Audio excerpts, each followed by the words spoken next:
bonjour Anaïs, ravi de te recevoir sur le stand de Fabric All for Customer. S'il te plaît, présente Teleactis pour nous dire ce que vous faites. Alors merci Jérôme et merci à toute l'équipe de Fabric de nous recevoir aujourd'hui. Alors je suis Anaïs Dacosta, je suis responsable marketing chez Teleactis. Teleactis est une entreprise suisse, on est basé dans le canton de Genève. Et on propose des services d'externalisation de la relation client, c'est ce qu'on appelle dans le jargon des BPO. En clair, on propose de la réception d'appels, donc nos clients externalisent auprès de nous leur réception d'appels. On propose également des services d'émission d'appels, donc tout ce qui est génération de leads, vente à distance. Ça peut être également des enquêtes, par exemple des enquêtes téléphoniques. On propose aussi d'autres canaux, je ne vais pas tous les citer, il y a du LinkedIn, il y a de l'email, etc. On propose surtout un service qu'on appelle le service client augmenté, qui est une combinaison d'humains associé à ce qu'on appelle du callbot, c'est de l'IA par téléphone. Merci. Donc Fabric et Teleactis et le groupe Flowin collaborent depuis plusieurs années maintenant.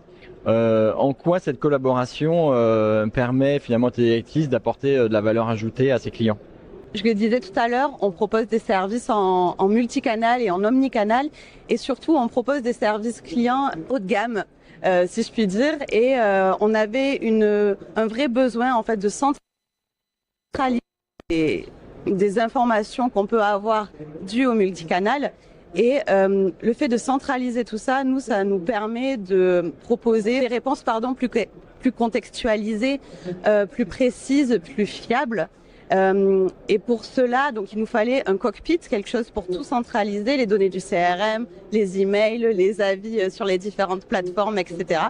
Et surtout, ce cockpit, il nous permet de gagner du temps, puisque bien que tout soit centralisé, un humain tout seul ne peut pas tout de suite lire toutes les informations.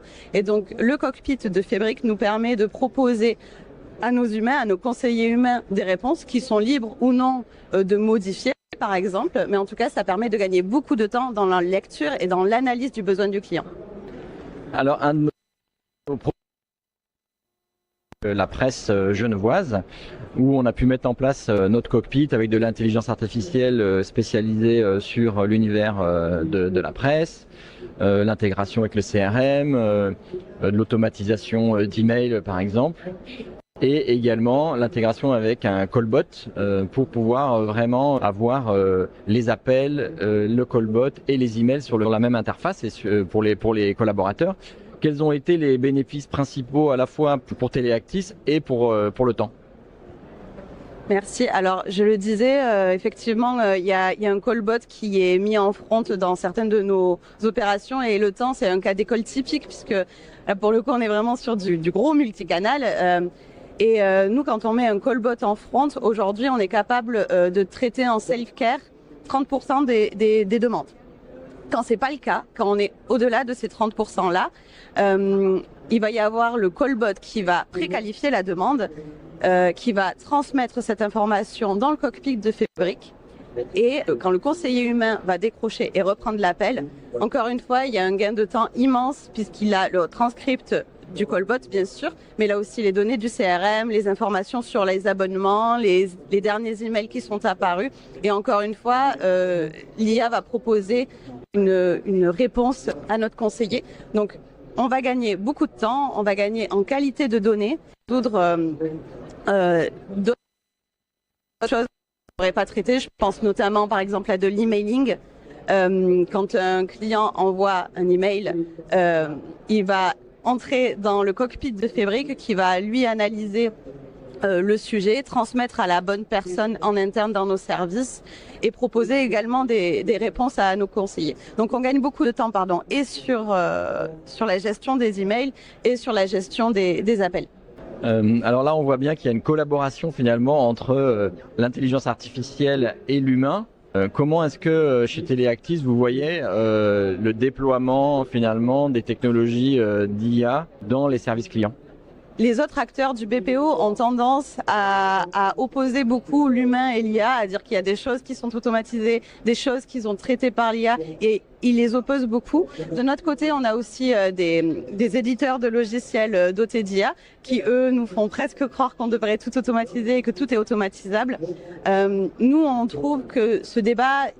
La question n'est pas vraiment là. Aujourd'hui, on nous demande pas ou tout traité par l'IA ou tout traité par l'humain. Aujourd'hui, on nous demande des services clients de qualité et qui répondent vraiment aux besoins des clients. Le débat, il est là. Et pour répondre à cette question-là, nous, on a décidé de conjuguer les deux. Il n'y a pas d'un côté l'humain, de l'autre côté l'IA, pardon.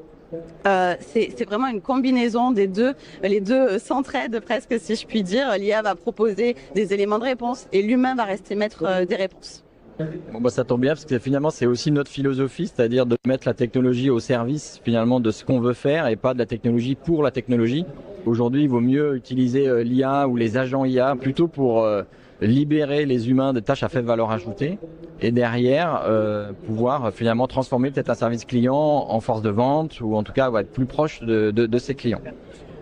Et non pas automatiser toute la relation client qui ne paraît pas stratégiquement très bonne. Comment tu qualifierais Fabric en 3 mots? En 3 mots, c'est difficile. Je commencerai par le pragmatisme. On le disait tout à l'heure, tout n'est pas automatisable et tout doit pas être automatisé. On doit automatiser ce qu'il est nécessaire d'automatiser, là où il y a du volume et de la récurrence dans les demandes. C'est inutile d'automatiser quand, par exemple, il y a besoin d'émotion, il y a de l'énervement, par exemple. Tout ça, c'est des choses. Voilà, vous êtes très pragmatique et vous choisissez bien ce qu'il faut automatiser ou non. Ensuite, je dirais la souplesse. On a beaucoup de secteurs d'activité qu'on couvre, avec chacun leur problématique, leur typologie de clients, leur CRM, etc. Et vous avez une capacité d'adaptation qui est très intéressante pour nous, au vu de nos différents secteurs d'activité qu'on couvre. Le dernier élément, ça serait la taille humaine. Vous êtes accessible et justement, ça va avec la souplesse où on a accès assez facilement à vos conseils et à votre expertise. Merci beaucoup. Merci Anaïs, à bientôt.